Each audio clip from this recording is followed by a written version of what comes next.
All right, well, welcome back to Carly Stevens Books. I am super excited to have Debbie Allen here. She is a professional editor and a friend of mine.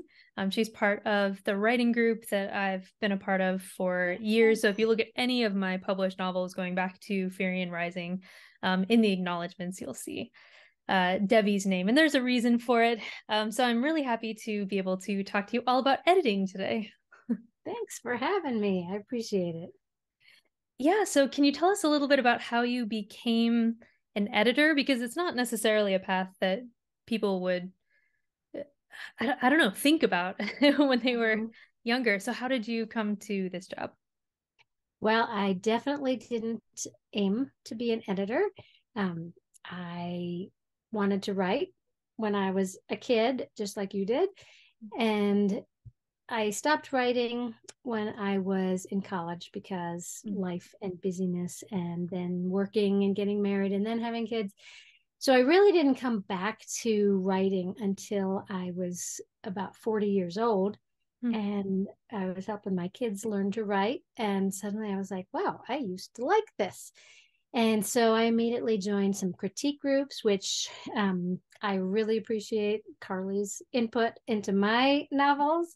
It's super huge. And I would say for anybody out there that is wanting to be published, for me, I think a critique group is the number one best way to improve your writing, Mm. bar none. I'm talking about even more than conferences, reading books, one-on-ones, you know, anything. I think a critique group is just really important. Having somebody else's eyes on your story to show you your strengths and weaknesses, and having your eyes on other people's stories so you can learn things that you could be doing and things that you don't want to imitate. So I was in several critique groups for quite a few years. And I really, really enjoyed the critique process. I really loved seeing what other people did, learning from them, but also helping them to make their stories stronger. And about that time, my husband said, hey, we need you to get a job. So I started freelance critiquing online through an online site called Elance, which is no longer in business, but there are some things like Odesk and several different ones that still exist. And so that's how I got my start. I just charged a little bit at first because I didn't have a lot of experience, and I learned a ton, worked really hard. And then eventually, a few years later, I got a job at a small publishing company as an editor and project manager and learned a lot more.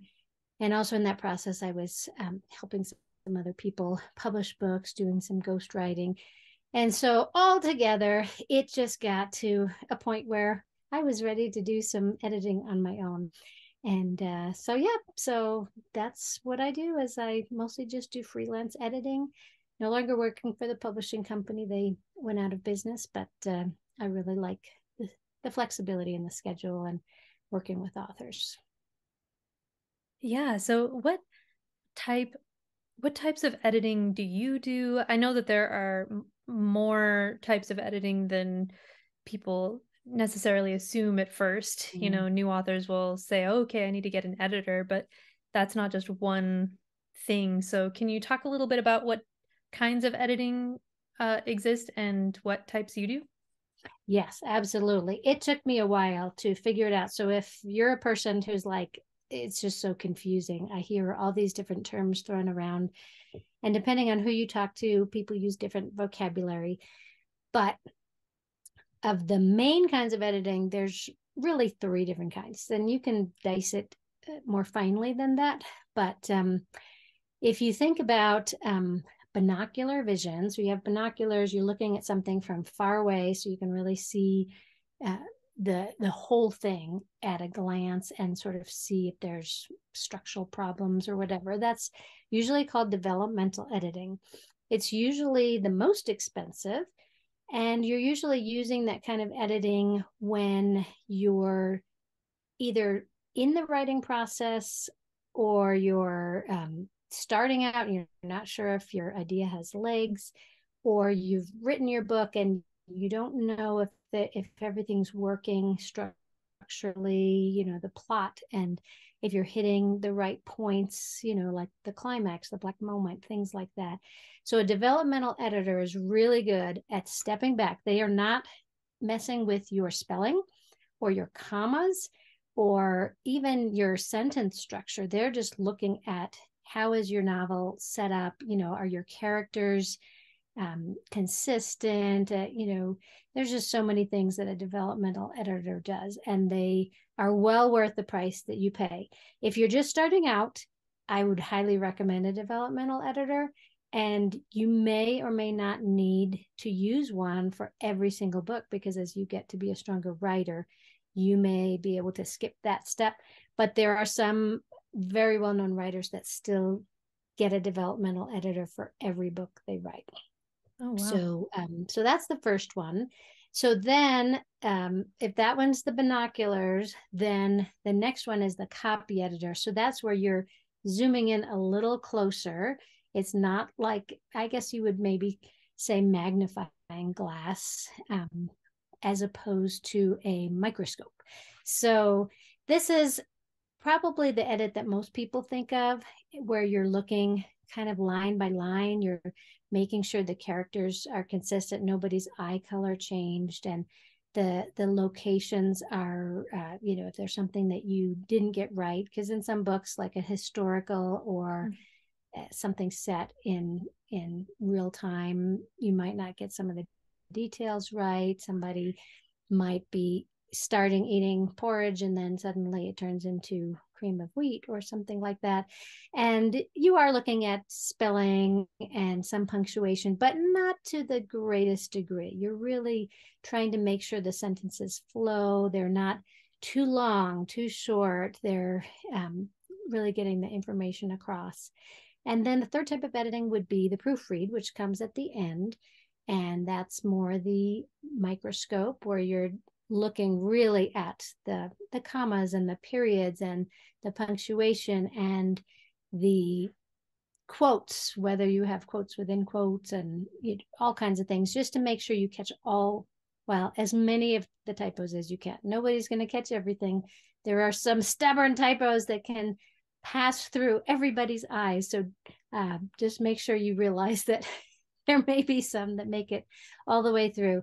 And a proofread is great, but any one of these editors, you could choose just one out of the three, but I highly recommend at least getting the copy edit and a proofread, because the copy editor is not going to be focused on every last thing. And then you're going to go in and you're going to make changes, and you might accidentally introduce some errors when you go in to make your changes. And so you do need a last pair of eyes to look at that and make sure it's as clean as possible before it goes to publication.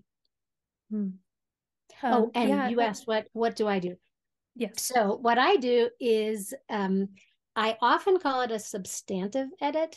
So it's a kind of a combination of some developmental editing and mostly copy editing. But I try to give people a little more bang for their buck, because I know, being a writer myself, when I look at the prices for developmental editing, it's so expensive. So I do copy editing, but with an eye for anything that any feedback I can offer as far as developmental.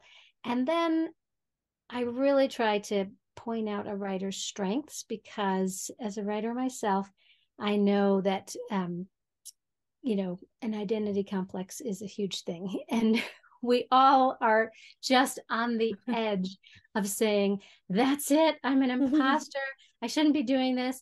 And we all need someone to come along and say, look at what you did right there. That was like a really cool way of saying that. And look how you formulated this, or how you plotted this. And so we all need some encouragement to keep going. So I really try to do that, and also try not to change the author's voice if I can. That's interesting. When I got an editor for Firion Rising, my first novel, it was essentially what you just described. There was a cover letter with some developmental observations, and then there was copy editing, or I think they use the term line editing, which are those two synonymous then? Yeah, pretty much. Okay. Depending on yeah, the so editor you talk to. it was both, and I found some of the broad scheme comments to be really helpful, especially for that first book, just getting the timeline clearer and some of these really big issues that I had with the first book. And I still remember some of those positive comments as well. Mine gave a couple. It was mostly, this book is a mess, here's what you need to do. Yes, but yes. I remember that she complimented my action scenes, and I thought, okay, all right, Nice. I can write some action. That's good. Yes. At least, even if the rest needs some work. Right. I have a couple comments that I sent like my first 20 pages off to a really expensive developmental editor just to kind of, he was doing like some kind of thing where I'll give you feedback on 20 pages or something. And I didn't have the money to work with him exclusively, but I thought I just want to get some validation because, you know, going the indie route, you don't get a lot of validation. And he had some really nice comments, you know, among other things that I needed to work on. And I printed those out and I, you know, posted those in different places so that if I was having a bad day and I was like, you know what, why am I doing this? I could look at that and say, you know, and he was a publisher and he said, you know, if I was still working for my publishing company, he said, I would be offering you a 3-book contract. And so things like that are like the things that keep you going for a while. And so anyway, so I saved those things.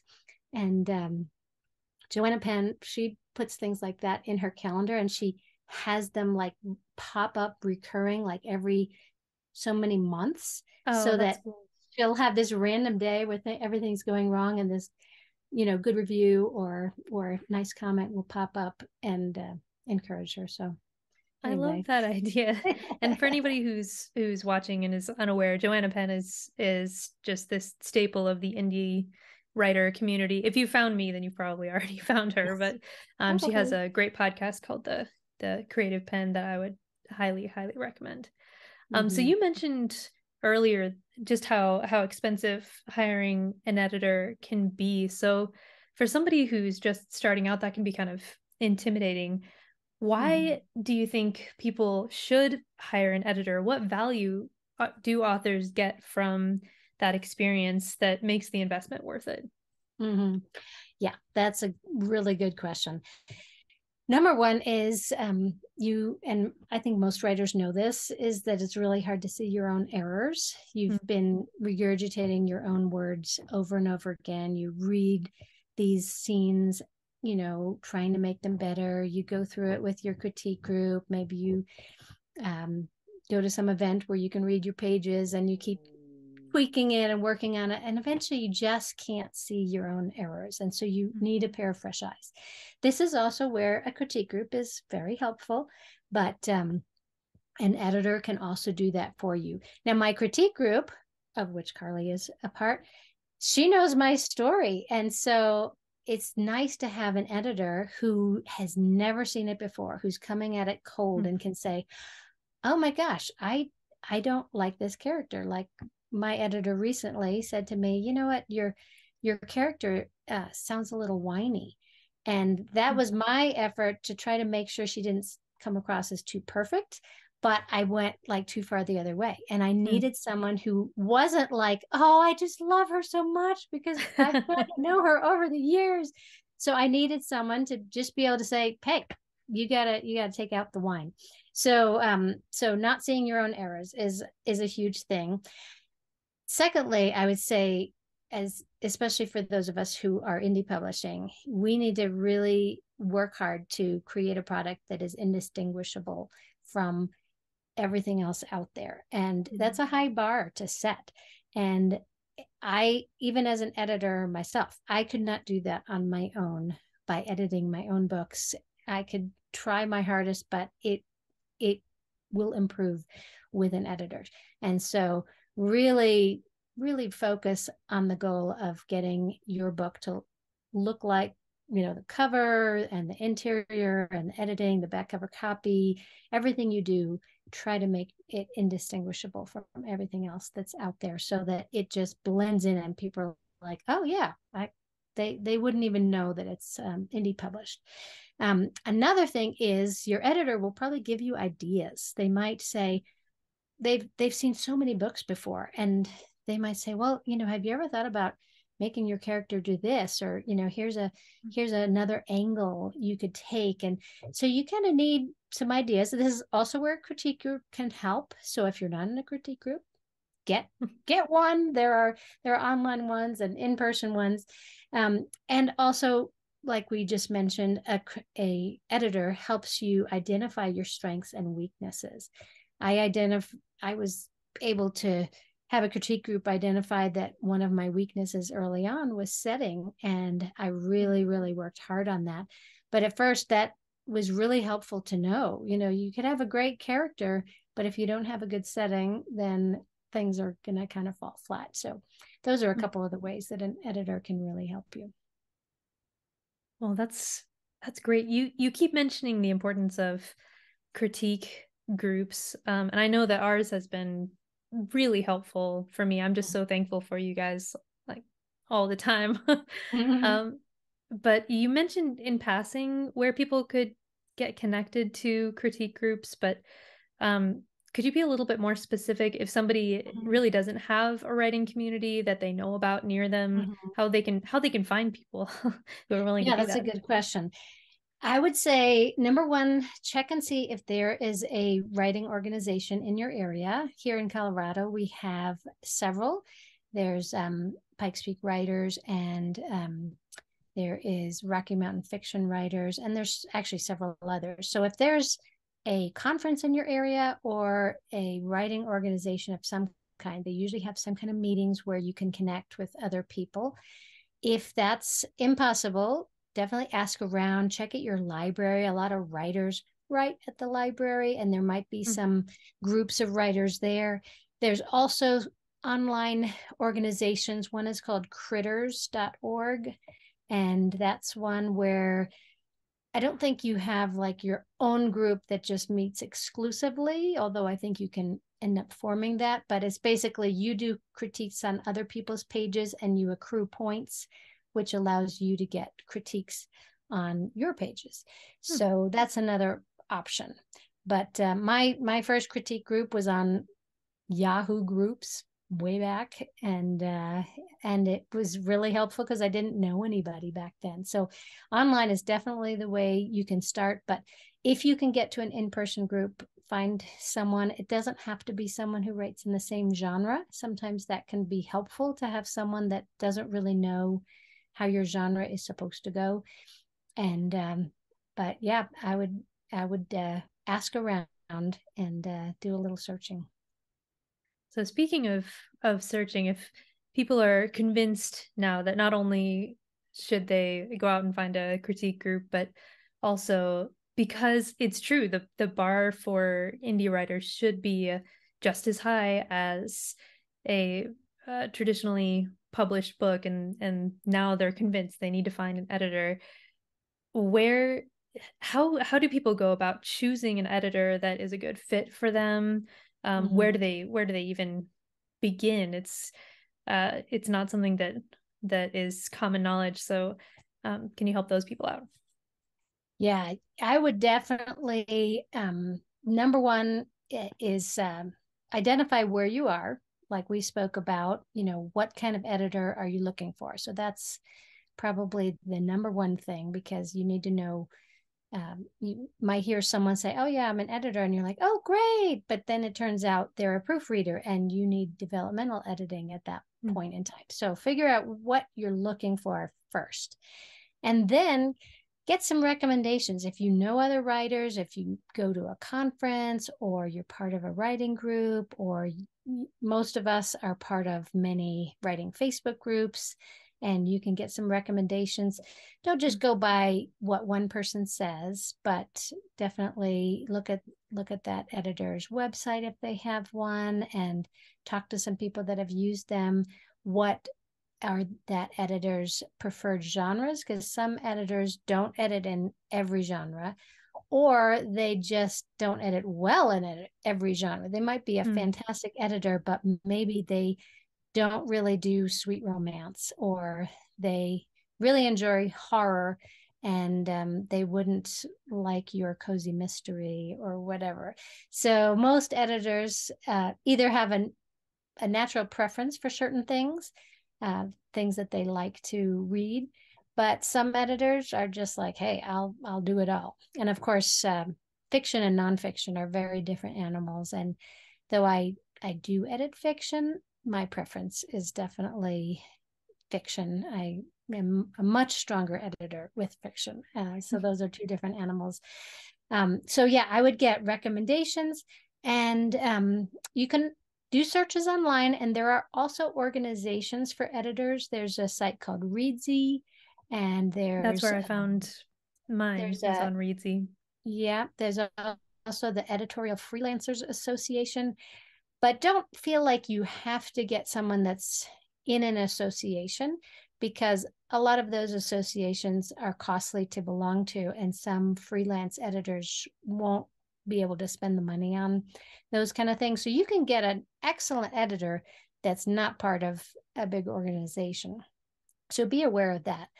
And I would say anytime you connect with an editor and you think this might be the one for you, always get a sample edit from them. And editors, unless they're a big time editor, they should offer that for free. And usually it's around 1,000 words or so, not even necessarily a full chapter, where they can get an idea of how much work your edit is going to take them, because sometimes they can do 10 pages in an hour. Sometimes it needs so much work that they can only do 2 pages in an hour.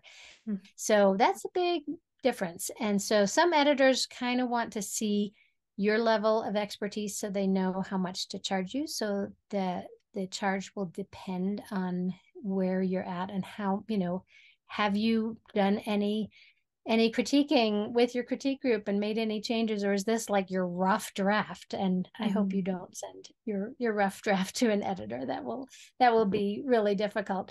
But definitely get a sample edit. You can see what their feedback is like. Once I sent some of my pages for a sample edit with a particular editor that I heard some good things about, and maybe he was great for other people, but his comments were very condescending and they seemed hurtful.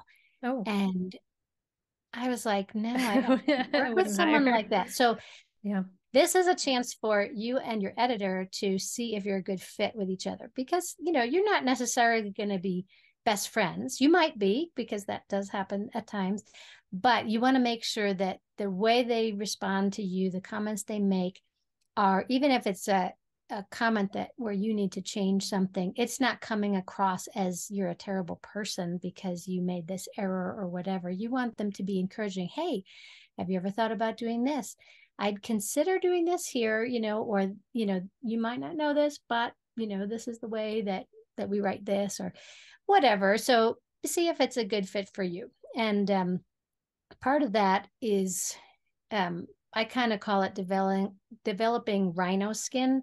When you're a brand new writer and you've never shown anyone your work before, your skin is very thin.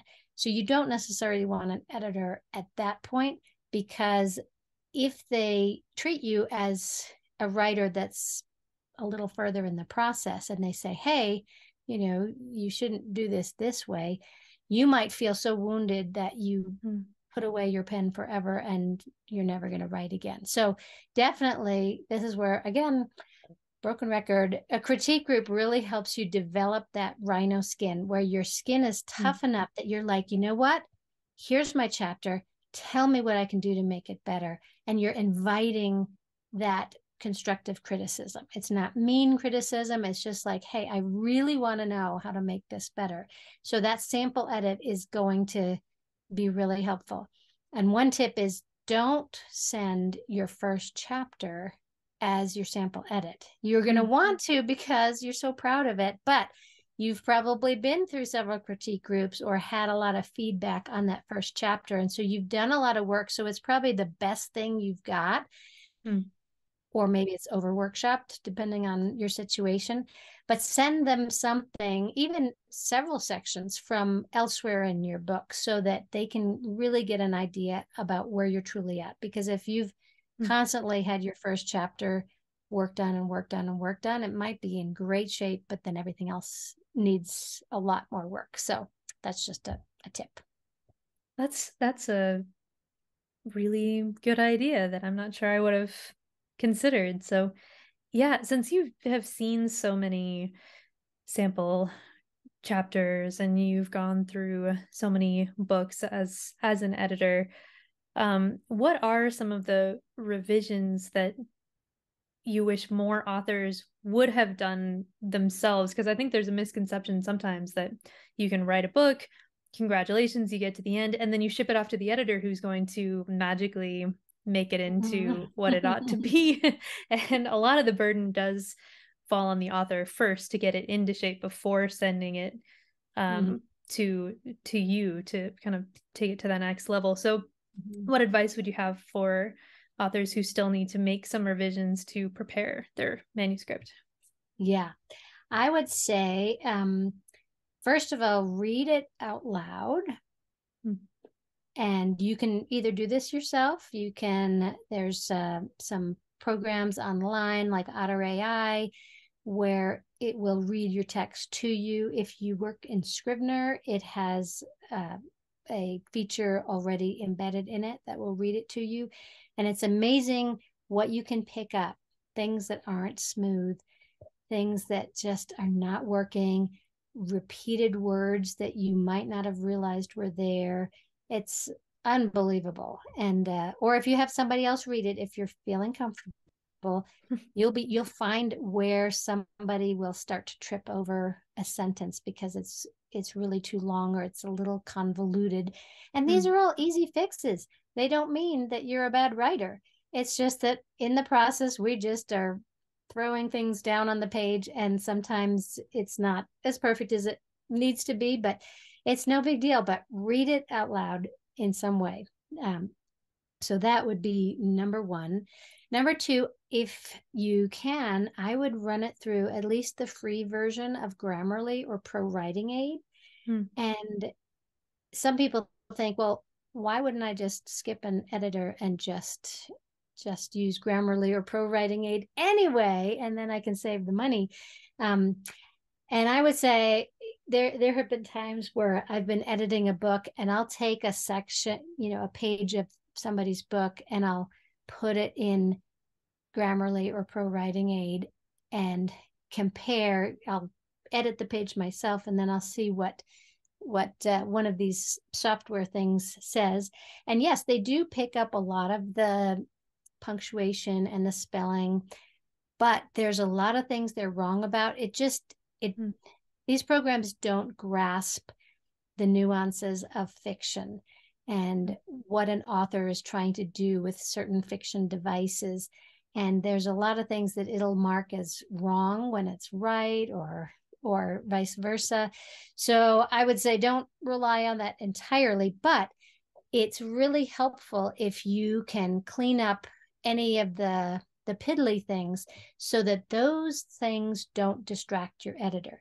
If your spelling is atrocious or your grammar is wonky or you just forget commas entirely, you're paying an editor and their eyes are so used to looking at words that they're going to be distracted by, oh, there needs to be a comma there. Oh, this is this and that. And then they're not looking at the story. How is this sentence constructed? Is this coming across well?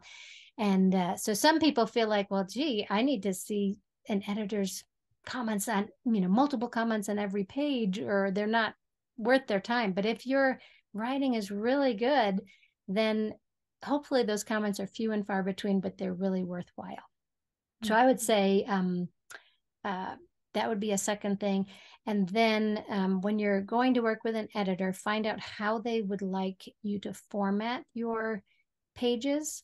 Because when I first started out and I was submitting things to agents and editors, and it would say, you know, you need to be in standard manuscript format. And I would think, well, why does it matter if it's you know, sans serif font and it's single spaced or whatever? But when you're working for a living looking at words, it is really helpful if the format of those words is always standard, because then the editor can really focus on the content of the words. If they're distracted because, well, now it's in italic and this person used a really weird font like Palatino or Comic Sans or something, you just can't focus that well. And I know it sounds weird, and I didn't get it at I first, get it as but a now I teacher. do. If I'm looking at insist. something and it's not in that standard format, it's really hard for me to get in the zone and really give that author what they're paying for. So I would say that would be another thing. Any other common mistakes that you see with within writing, just like things that you're always talking about in stories that you wish everybody would know, or in the process of getting an editor, besides what you just mentioned, just so we can be prepared? Yeah, I've got a couple of things. I would say, as you go to your critique group, if there's things that your critique partners are commenting on frequently in your case, like say, you know, you use the word just or that a lot, make a little list for yourself. Yeah, not trying to point out anything. That's one of my things. Or, you know, if you use passive voice, or, you know, anything that's a common mistake particular to you, because over time you start to figure out, oh yeah, these are my things. And if you have a little list for yourself that you can run through your manuscript and, you know, do a search for the words that you kind of overuse, or do a search for passive voice, or maybe you know that you're not that great with having your characters express emotion, and so you just do a pass through your manuscript where you're like, okay, right now I'm just looking at the emotion of the characters. And I do highly recommend, Margie Lawson is a writing instructor, and she has a way that she teaches of color coding your manuscript so you can identify what's missing or what there's too much of. So that's an idea that you could do. But definitely, you know, if you've been writing for a while, you probably are aware of some of your little idiosyncrasies. So checking for those things before you send it to an editor would be a great idea. Also, letting your manuscript sit for a week or two before you reread it again and send it. So if it's at all possible in your schedule, to schedule your editor so that you have a little time to let your manuscript rest, do something else, and then come back to it with fresh eyes, that can really help identify some things. And then just being aware whether you are ready for an editor. You know, like I said, with the rhino hide, if you're at an early enough point where you're so thin-skinned, it's better to hold off until you have improved. You might be a fantastic writer, but if you can't take any criticism, then that's not going to be a productive relationship. So working on being able to take criticism, and being able to be excited about that criticism, like, wow, I just found out what I was doing wrong. Now I can fix it. So once it's on the page, you can fix anything. And any writer that doesn't know something, you can learn it. You don't have to have this inborn ability to write great settings. You can learn anything you need to learn, and an editor can help you hone those things. And that's great. That's the kind of thing that I think we all need to hear sometimes. Just that we can build on whatever our weaknesses might be in our own writing if we want to improve our settings or whatever. I haven't noticed since we've been meeting that you know, your settings fall flat in the least. They seem very colorful and filled out to me. So whatever you did worked. So for anybody who wants to seek you out and maybe see what books you've edited, because I think that's another good thing to do as you're looking for an editor, figure out what books they've already edited, and you can do the look inside on Amazon or something. And if on the first few pages it doesn't read like an edited book, then maybe you can pass on that person. But anyway, if people want to see what you've edited and want to contact you maybe for more information, where could they find you? Yeah, I'll give you a link where you can see some of the books I've edited. I really love when there's series, because it's so fun to like follow characters, places, and then I'll also leave my email address if anybody would like to get an information sheet that has all the details of connecting with me. But I'll just share my my pricing. Now, people are all over the place. Most editors charge by the word, and that can be kind of confusing, I've found, because I'm not a mathematician and I can't do all those decimals in my head. And so that's too much for me. But for what I do is I ask writers to put their work in standard manuscript format, which is often just the default for Word. But basically that's 1-inch margins, 12-point font in Times New Roman. And that's double spaced. So it's usually, I think, that's about 16 lines per page, something like that. But anyway, so once it's in standard manuscript format, then for my purposes, I just say I charge $45 for every 10 pages. So you can say, okay, well, if my book is 100 pages or 150 or 200 pages, it's fairly easy to do the math. And you can also remember, with any editor, you don't have to do your whole book. You could easily say, okay, I'm going to take the first 5 chapters and I'm going to pay for an edit for the first 5 chapters.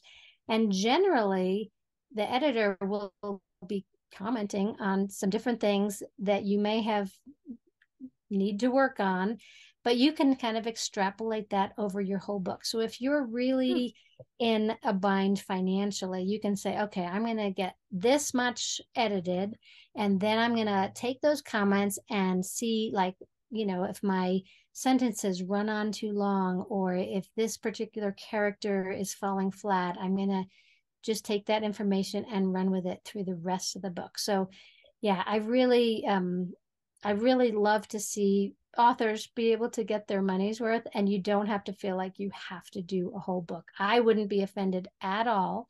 And if you know, if your relationship with your editor is problematic, it's okay for you to say, okay, you know, we're going to part ways, because you are the boss as the author and you're the one hiring that person. And yeah, definitely ask them lots of questions like, you know, did this character, you know, is this character believable as a teenage boy, you know, or, you know, can you see my setting? Those kind of things. You can ask your editor all kinds of questions, and even follow up after the edit and say, hey, you said this on page such and such. Can you kind of explain to me what you meant, or whatever. So editors are very open to feedback afterwards.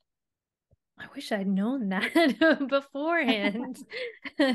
Just the idea of doing only a partial edit and following up with questions. And, you know, I was afraid to overstep, you know, I was brand new and thought this is a professional, and I am gonna get there eventually, but not today. So yeah, that's really great information, and so thank you so much for sharing it, and thank you for joining me today. It's always nice to talk to you. I know I see you pretty regularly, but nobody has on either this channel or English Nerd, the original one that I came from. So thank you so much for talking to me today. Make sure to look up Debbie and her services if you're interested in hiring an editor for yourself. And that's it, guys. Like this video if you like it. Subscribe for more writing, publishing, and indie author life stuff. All right. Thanks so much.